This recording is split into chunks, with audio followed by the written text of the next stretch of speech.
Hello, Dougie here, and I'm just thank you for listening. Thank you for coming in. I'm going to be talking about is there the God, and a little bit about my personal experience, and some talks about ancient writings, including the Bible. Is there a God, or is there the God? Many people have been listening to William L. Craig, and he talks the philosophical arguments about God, the cosmological argument, first cause, which I find to be very compelling. There being that you go back, and there's a beginning, and the Big Bang, and what we figured out is Big Bang. It used to be that people thought that the universe was always there, and it never was a time when there wasn't a universe. And now, learning, people have come to a conclusion that there is a start, a big bang in the universe. And if there's a big bang that caused a lot of problems in a lot of cosmological understanding, people, if there was always the universe, then people could just worship the universe. There wasn't an idea that you had to worry about a creation, and it supported the idea of a creation. And even the first cause is way back to the time of the people that developed logic of Plato and Greece. But the Big Bang has brought it up back again. And William L. Craig, he talks about the first cause had to be an all-powerful, very knowing being that had to make decisions and decided to create a universe. And you can go and listen to his talks to learn more about that. And I found it very compelling. The idea that there are universal constants. And we had to have a universal constants to even create the matter the way it is, the time way we have it. The very structure of all the molecules, the gravity, the whole relationship of everything together. There's constants that cause us to form, and these constants developed right in the very first instance of the formation of the universe during the Big Bang. And this has really increased the power of the argument from design that the universe was designed to be the way it is. A thorn in the side about people that don't want to think that there is a God, and so they invented multi-universes, and to try to say, well, just chance anyway that this one that we're living in happens to be the one that we know about. I mean, there's all these other universes. So, and if we didn't live, then this one wouldn't have happened. So, but again, William L. Craig goes into these arguments if you want to listen to some of his talks about it. Reasons why I became a Christian in the first place. I didn't know anything about these arguments, but for me it was because I was young and I was looking for a reason for being alive and for doing what I was doing. And so even from a young age, I was raised where my mom was very depressed. My dad wasn't around much. He did long hours working, and I had brothers, but I didn't really socialized with them that well. And since my mom was depressed, it affected all the kids and affected me a lot. I would think, why am I here? Life is very depressing. Maybe I should just get rid of myself, get it all over with. But then a voice or a thought came to me that I'm just very young. I have a lot to live. So I decided that wasn't the thing to do. I didn't know very much, so maybe I should stick around. And then later on, I had a lot of anxieties about dark and of the world, and I felt very introverted and a little bit afraid of the world. And during that time, my aunt, who was a Christian, she, tried to get us into churches and involved in churches. So I knew a little bit about church, and so I did a little reading and thinking about it. And I thought, well, when I had this high anxiety, I thought, well, maybe I'll pray to this God, and maybe He'll protect me and make me feel that I am secure, that I don't have to worry about life and what's happening. So I did, and when I did pray to this God that is mentioned in the Bible, I prayed to Jesus, and I felt secure. I felt that somebody was with me, and I felt that I was protected, and I didn't have to worry about my anxieties that I had. And these are common things that everybody has, but this is what happened. This is how I dealt with it. And then later on, when I had a life and death experience, it was 1970, in March 13th. At that time, where I lived in Calgary, the river was totally covered with ice in March. Now, the earth has gotten warmer since then, but apparently the temperature of the earth got warm up to around 1940, then it dropped till 1975. And in 1970, the river was freezing right over. And but even in March, there was just a small space where the river wasn't frozen where I lived in Bowness, and there was about 100 feet and maybe 15 foot area that was open water where the river was running through. And so me and my buddy, we went and walked. We were flying kites because there's no power lines. We didn't have to worry about power lines. So we were goofing around, doing tricks with our kite. And when we did one trick, the kite went into the water. That one spot in the whole ice area, it went to that one spot. And so I went over there, and I was trying to fish the kite out of the water, and I got too close to the ice, and the ice broke, and to the edge of the ice, and the ice broke, and I went. I tried to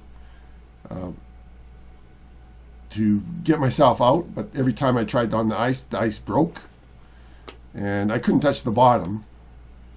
So twice I tried to, and then I realized I'm going to die. Like, I'm going to be just a bloated corpse if I don't get out of here, because the water was taking me down to the end. Once I got under the water, there was just no opening. It was just solid ice for a mile at least.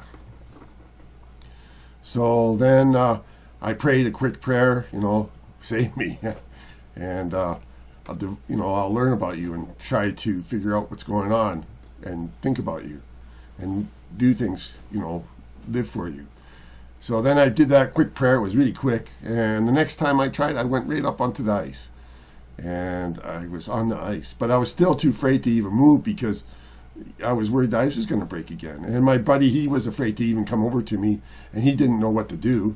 So he was watching me get out, which I got out, like it was only in there for maybe, less than a minute, I'm sure.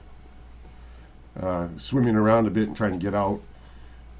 And he went off to phone for help and got help, and the rescue guys came, and they could have just thrown a rope, because you could walk all the way around the river, all the way around the hole, but they had all this equipment, so you got to use your equipment, right? I mean, if you got equipment, you got to use it. So they stuck a boat in the water at the one end and tried to get the motor running, but they couldn't get it going. And I'd been laying on the ice there for a while, so I was thinking, hey, guys, hurry up. So finally they decided to quit trying to get the motor going. Maybe they didn't have gas in it. I don't know. And so they came down, and then I got in. They threw a little bit of a rope, and I got into the boat, and then they stopped somewhere else and got us out, got me out, and here I am. But I had quite an experience. That was quite an experience. So, and then later on, and that experience, because of that, I was a witness to my whole family. They became, I think they all got baptized, and and Christianity, and then later on, when I grew up a little bit more, I had my hormones were going, and I wanted to. I needed a woman. I needed, like everybody, the hormones get going. You want to find a woman, and I was very introverted. I didn't know what to do, so I prayed about that, and not too long after that, I met my wife, who I've married. I'm still married. I'm still very much in love with her, and she's wonderbar.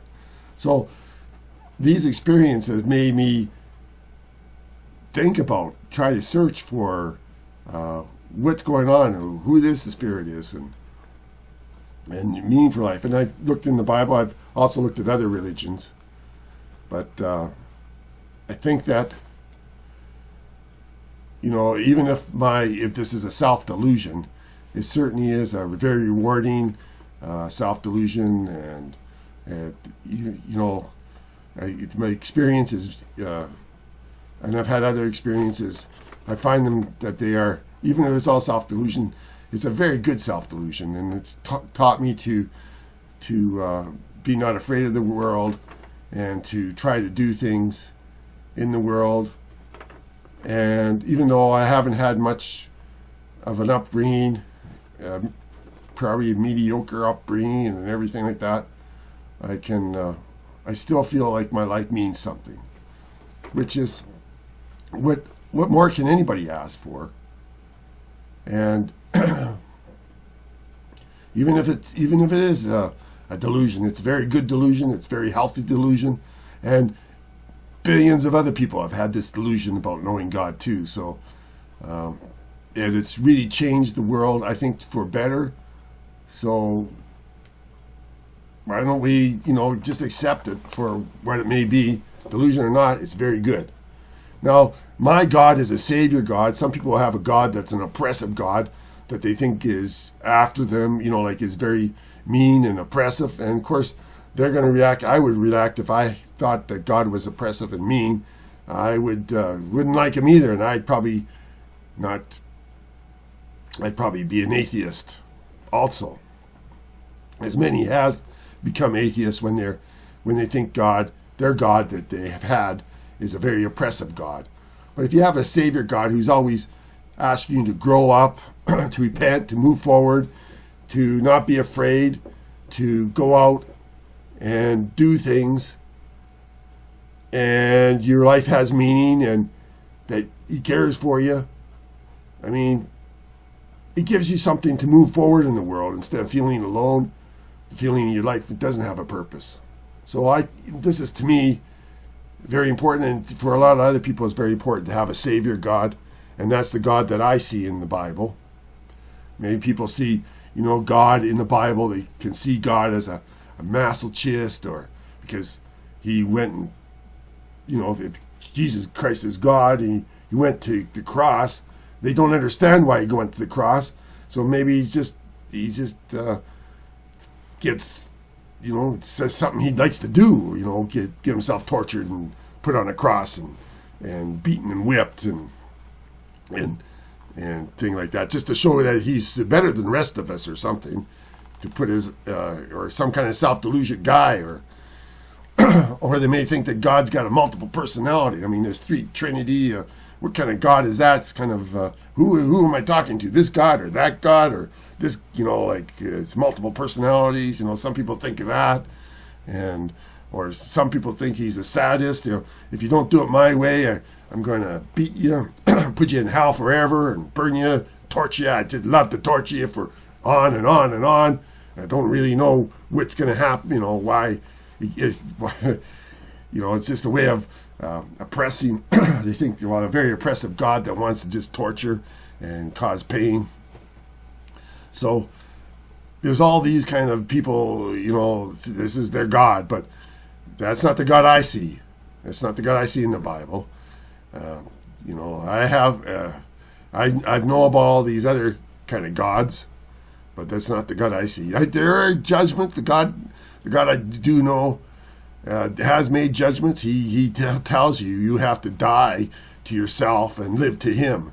And in many parts of life, and living, he's done that. He's in order to create new life, old life has to die and move out of the way. I mean, that's the way of the way he's designed this world. In order for us to live, we have to eat things that are already alive and kill them, basically eat on them.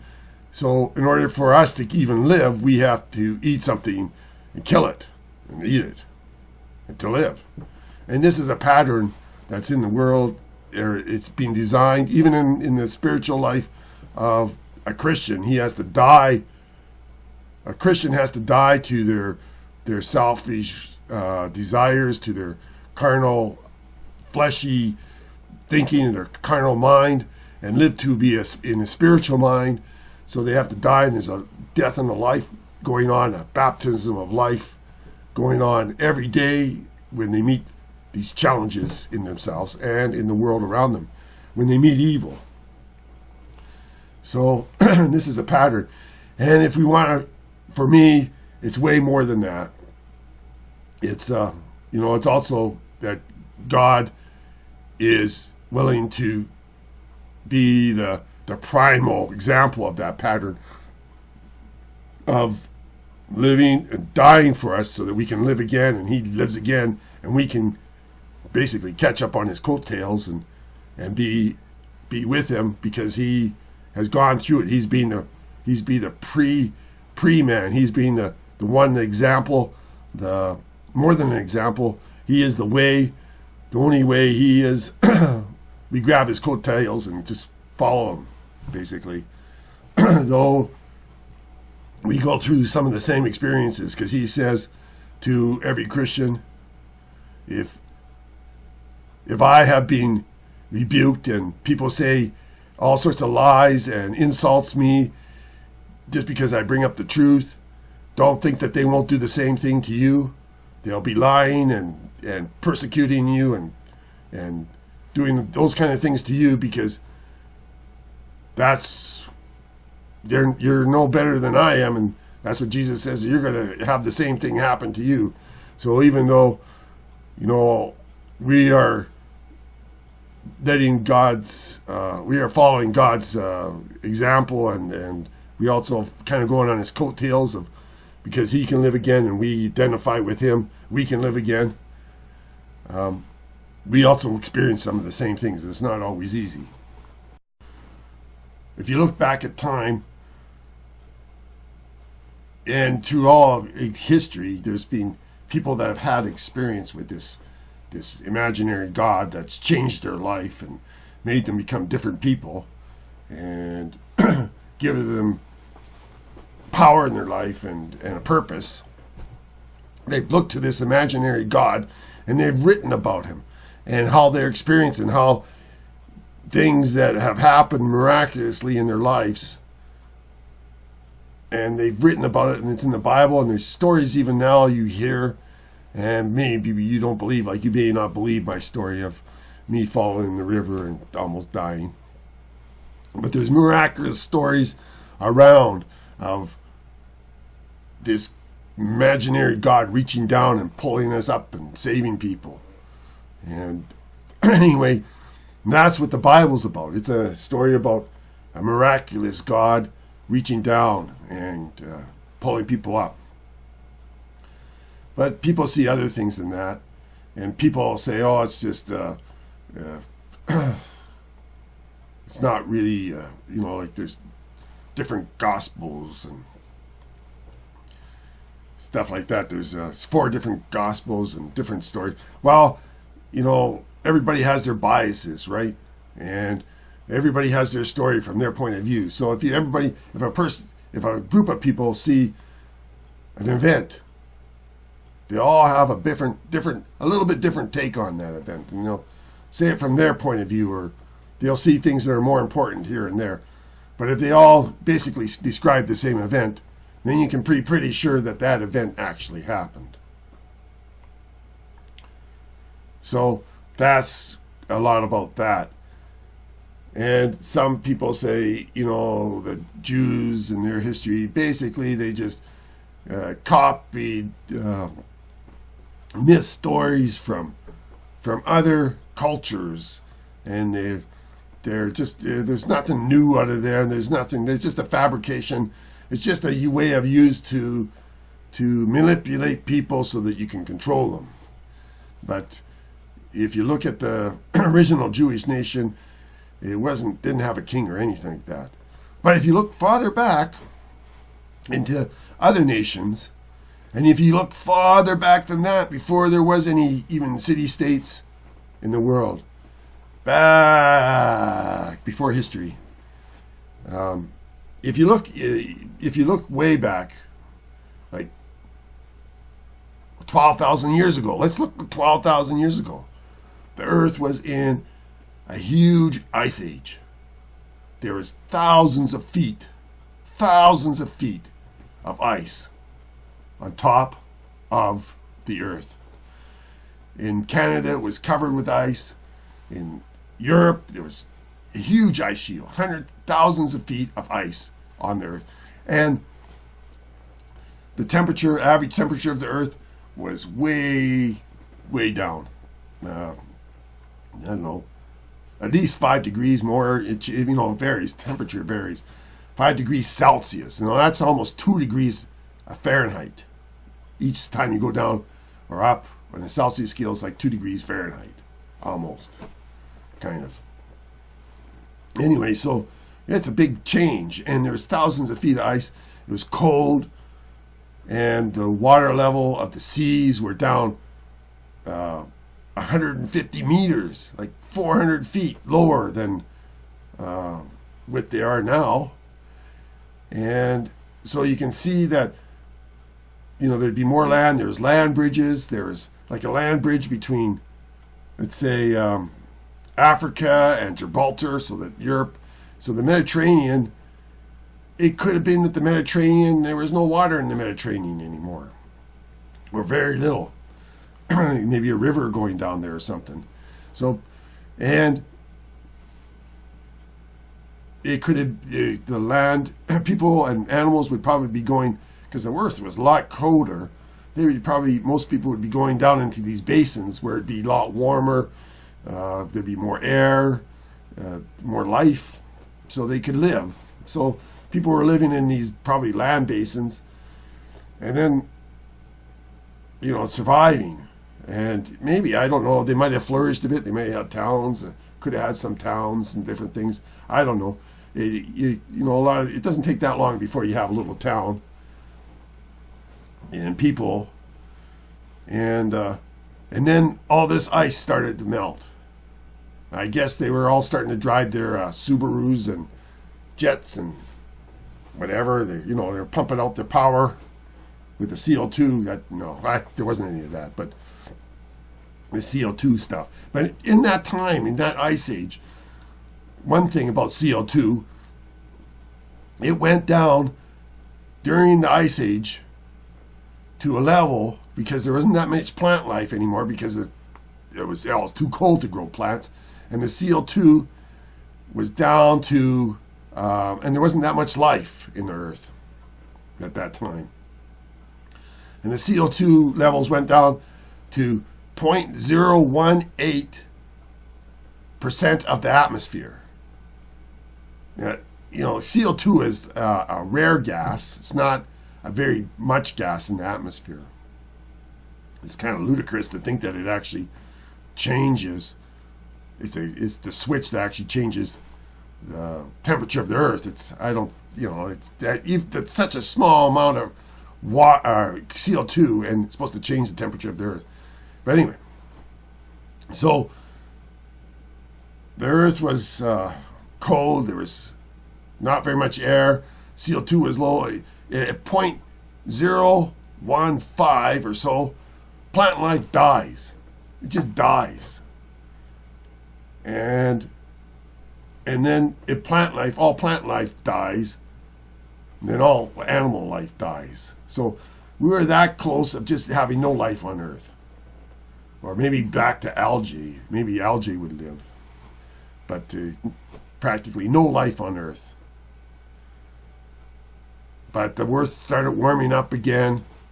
And then water, the ice sheet started melting and the ocean started filling up, and they probably hit like the land bridge between Gibraltar and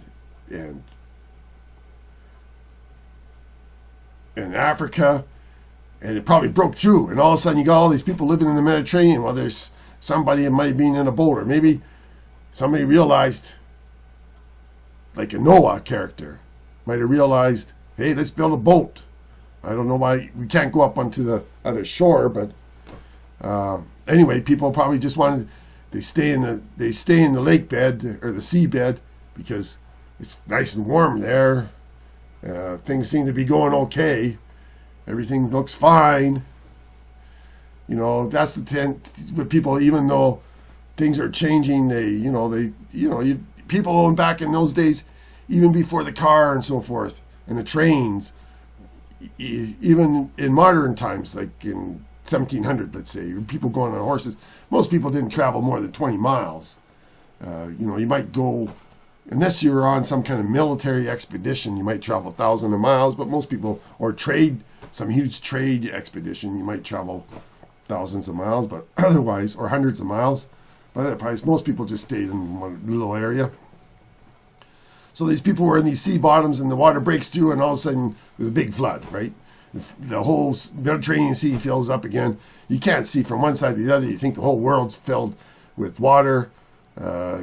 You've just gone through a horrendous experience, and everybody's died, and you're thinking, why me? Why am I still alive? And all these other people have died. How come? So then you start thinking, well, why? And if you read some of the exposés of some of these places, these libraries and ancient societies, like in Aleppo or something like that, or you hear stories like, oh, the guards, men were making a racket, so couldn't sleep. So God said, well, let's get rid of them. That was one of the stories. No, that's not even anything like what's going on in the Noah story, where it says that people didn't care about each other. They were pretending that they were the big shot, and they wouldn't worry about other people's lives, and they were going around doing whatever they wanted. They're being mean and vicious and evil to other people. That's what and then God decided that he couldn't take it anymore. He just couldn't bear all the anguish and the pain and the suffering and the meanness of the earth, of the people of the earth, so he got rid of them. So you have, after this flood, you get all these stories of the flood. And some people, they plagiarized the stories of the flood and all that. Well, let's look at that concept. That's kind of like saying somebody invents music and they both use the same medium. Let's say Mozart and Beethoven. So they're plagiarizing each other. No. Or some people go through the same event and they're plagiarizing each other. No.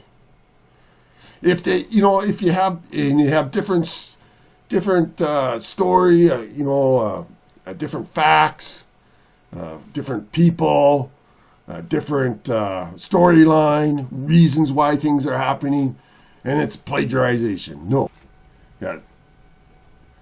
Abraham's ancestors, Serug and Neha and Taha, they all left their different places, and they moved. And Abraham moved, and they traveled up from Ur through Simir, Nippur, Babylon, up Mari and Hara. So you get all these different places. They all had different libraries. In fact, many of the kings tried to get big libraries, and there were even private libraries in private people had their own libraries. So you hear, these people weren't ignorant. They were actually doing some mathematical things. They were figuring out cosmology again, and they were figuring out, like the square root of 2. They have even actual stone found ancient stones of where they're calculating the root 2. Like, they're figuring out math. These people are dumb. They had written language, and they were communicating. They were recording events, myths, religions, business matters, wars, who was the king, when, what. And some of the numbers you think, though, I mean, sometimes they'd have incredible numbers for ages. You read the Bible, you think, wow, Adam lived to be 900 and something, and Enoch lived to be, and Methuselah lived to be a long time. Like all these people lived a long, long time. Those ages are dwarfed in some of these libraries. Let me tell you. I'm going to just find you one here where the stone. Yeah, you think about those ages, like they're Abraham, or even Abraham lived a fair long time, but in the time before the flood, there's Enoch and Methuselah. But anyway, here's a stone supposed to be recording dates of kings. It's the Weld Mundal prism, box-shaped tablet of clay, and it's got on it the kings of Sumer, and they'd have, when one dominated dynasty changed from another city or family line to another, the usual reason was they were smitten with weapons. Sounds like an assassination or a war. But anyway, that's, I guess, how you do it without democracy and respecting the rule of law. The bigger gang wins. And that's all there is to it. So anyway, here's an excerpt from that column. It says, for the Sumerian king list, Column 1, when the kingship was lowered from heaven. And so, kings are divine. And just like we still do nowadays, sometimes we talk about, God save the queen and stuff like that. But, the divinity of kingship. It's a way of, ruling the peons, saying you're divine. Anyway, kingship was first in Eridu. In Eridu, Alumni became king and ruled 28,800 years. That's a bit long. And Al-Agar ruled 36,000 years. That's a while. And the two kings thus ruled for 64,800 years. So there you go. Like, that's two kings, and that's a rule. That's not how long they lived. That's how long they ruled. Now, this is really ridiculous. We know that didn't happen. But possibly it's to show how important these guys were, who lived that long. Or else maybe they missed the decimal point a bit when they figured that out, by probably 100,000 times. So, you hear like these long dates. Yeah, I can take them with a grain of salt. It's not. If you look at the Bible, it has history in it. It has legit history in it. But it's also got myths and stories, and it's got there's meaning. There's a point to this. To me, the Bible is a book of God relating to man, and man trying to write down a witness of it for future generations, so that they can know something of this relationship. It's the whole thing. If you only have we're only finite people, and if we only have our own view and our own experience to use to figure out the world, well then, and that's it, well then you're pretty well just, a hermit or something. You're bad things will happen to you. You won't know how to deal with it. You won't be able to be aware to actually, your idea of reality would be very small. But because we have history, we have witnesses we can get a bigger view of things that have happened for a long time. We can get more of an eternal view of the world. and more of an eternal view of eternity if we listen to and try to find these other witnesses and stories from other people, so that we can expand our vision of what is going on around us. We can expand our reality. So that's what the Bible's about. It's about people thinking, hey, there's other people going to come after me. They need to know what I know, and maybe they can learn more from it. So that's what the Bible is about. They're writing down stuff so that others can have a better life and have a better understanding of the world around them. And when you read history, that's what the history is about. That's why you read history, so that you can expand, you can get a bigger vision of what is the reality of what's going on. It'll still be a limited reality, but it'll be much bigger than if you don't have that.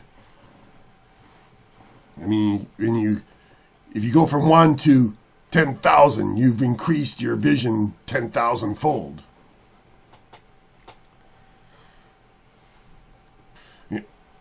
Well, some say, though, that they're just a bunch of barbarians, they have no science. But on relationships, there are eternal truths in relationships. And eternal truths about how to relate to your fellow man. People may not know why the stars are in the sky, or how come I don't float off the earth, or what's in a tree, or how plants grow, or or anything about DNA structure. But people back then, as they do now, one thing that is the same is we all have relationships with people. So like the book of Job, though everything was a mystery to them, how God set up the heavens, and we'd be very over ourselves if we thought we knew everything even now. But we do know more. And yet they realized that they didn't know. If you read the chapters, you'll realize that they realized they didn't know.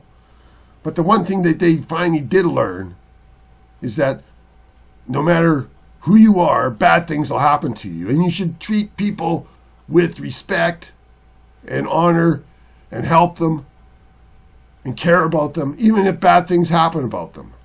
You shouldn't just assume that they were bad, so bad things happened to them. And so, especially, like for Job, that's what the story of that is there. He was a righteous man, yet bad things happened to him. It rains on the good and the bad. The sun shines on the good and the bad. So, if bad things happen to good people, you should still treat them good. If bad things happen to bad people, you should try to help them to move out and try to see the world better and change the reality, change their paradigm so that they can be a better people. You shouldn't just go around thinking that you're better than them and that they deserve that karma. You should try to help people in trouble. And you should try to care. And that's what the book of Job is, which is an eternal truth for all people. That's what, even though they didn't know, what was deep in the earth, or, the mantles, the planets, they didn't know planets were going around the sun or any of that stuff. But they knew the relationships between humans and how you should treat one another. And that was the eternal truth of relationships that they knew. And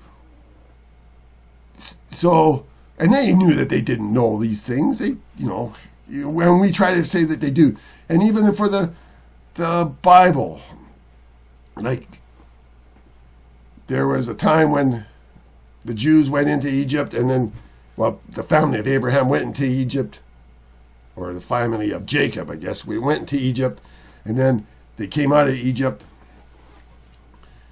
and they ran through the desert and went through the sea. But the Genesis, the Torah, and the Genesis, the Bereshit, the book of Bereshit, and other books, they're the Constitution, the thing that for forming a nation. That book, those books were written during the time after they came out of Egypt. You know, they had memories. There was probably Hebrew still in Cana area that believed very similar to the ones that came out of Egypt. They probably all gained together, working together. I mean, there was lots of enemies there. There's the Amalekites that they were fighting all the time. But they had to build a constitution, and that's the Torah. The books, the 4 and then 5 books that became the constitution of Israel to build a nation, to build a people, to give them some structure and some purpose and some commonality, and to know why they were who they were. That's what, like, the first 2 stories of Genesis is about. Is right off the bat, they said why we are a nation, and it talks about the power of God taking an unformed nothing, chaos, and then His Spirit, it baptizes over the water, baptizes the whole world, creates the whole world, and then new life comes out. And first the plants and the animals and then man, the creation of man, and then the 7th day you rest and get to know God, and God gets to know you. You know, that's the story of creation. But the next story that's put right beside it, it's man's created first and breathed in the breath of life, and then plants start growing and animals start growing, and finally the crown of the creation is woman. Who would have thought? Anyway, so you know, there's a total different order of creation there. But they don't throw them apart or try to hide one from another. They stick them right beside each other, because the point of the story is not science. It's not science. The point of the story is not how it actually happened. That's not the point. The point of the story is they got literal days in there. So every 7th day, remember where you came from. You came from nothing. God gives you new life, creates a new country, creates a new people. And then in that other story, treat women properly, treat your family properly, respect life. And those are the 2 stories in there. And then later on, there's another story about the sin. And what do you do when you realize, like the first man, when he became aware that things aren't what they ought to be. There's a big difference between what ought and what I am. And he realized that. He ate from the tree of knowledge. He knew when things weren't good and he was doing bad. And how do you deal with that? How do you deal with when you become self-aware of your inadequacies and your weaknesses? You can't, you know, and you're thinking about the future and things like that. And how do you deal with it? Do you just hide and pretend that hide from everybody because you can't deal with yourself? You hide from yourself. That's what Adam did. He hid. And then he also said, well, I can't just do this. I've got to live or I'll die. So I'll pretend that I didn't do it. And I'll make my own clothes and I'll make myself look good. I'll pretend that I'm righteous. Pretend I'm doing what I ought all the time. And if something goes wrong, I'll just blame somebody else. I'll say that they did it. You know, some religions go around blaming everybody else for everything that they do. I don't know where they got that from, huh? Maybe from that's original sin kind of thing. How do you deal with the sin? You blame somebody else. They did it. The devil made me do it. The Jews made me do it. It's the Jews' problem. It's Western's problem. It's America. It's the great Satan problem. Anyway, you hear that all the time, and that's the story of people dealing with sin in the wrong way, realizing things are wrong, but blaming somebody else. And that's what happened there. The Adam blamed, when finally he says, God says, where are you? Where are you? I'm trying to help you. Where are you? Where are you?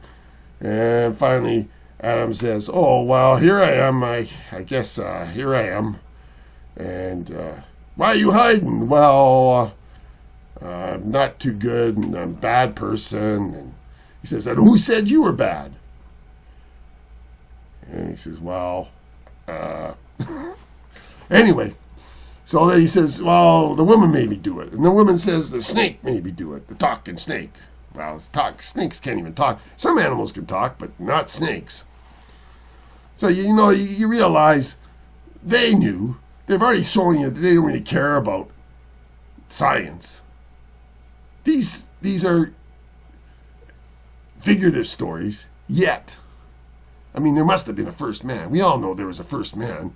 Sometime a man and a woman were different than the rest of them around them, and they were the first man. They became self-aware. They were able to do things for whatever reason. I don't know how God creates things, but I know that there, in the long past, there's been great extinctions. They have a record of that, and then there's life out of it. Then a new life comes out of that. So it's a whole process of things dying, old things dying, and new things coming. That's what God does. God creates. And even there's been mass extinctions, but new life has come out of that. So that is the story of how God works. And you may not like it, but he thinks it works pretty good. And he knows a lot more than you or I. But he's gone through a lot more pain than you are. Imagine that. He knows everything. He knows when the bird dies. We don't know that. But he grieves for the flowers and the grass and the birds and the animals. And for us, he grieves for it all when things die. But yet, he will suffer through it because he's got other plans that are better. He's got things coming better. And, sometimes dying can be not horrible, but it can be very horrible. But God knows. Well, thank you for listening. I hope that you enjoyed it. I hope that you got something out of it. And you can hit the like if you like. And I don't really have a real channel that's talking about this all the time, so there's nothing really to subscribe at this point. But I hope that you enjoyed it, and may God bless.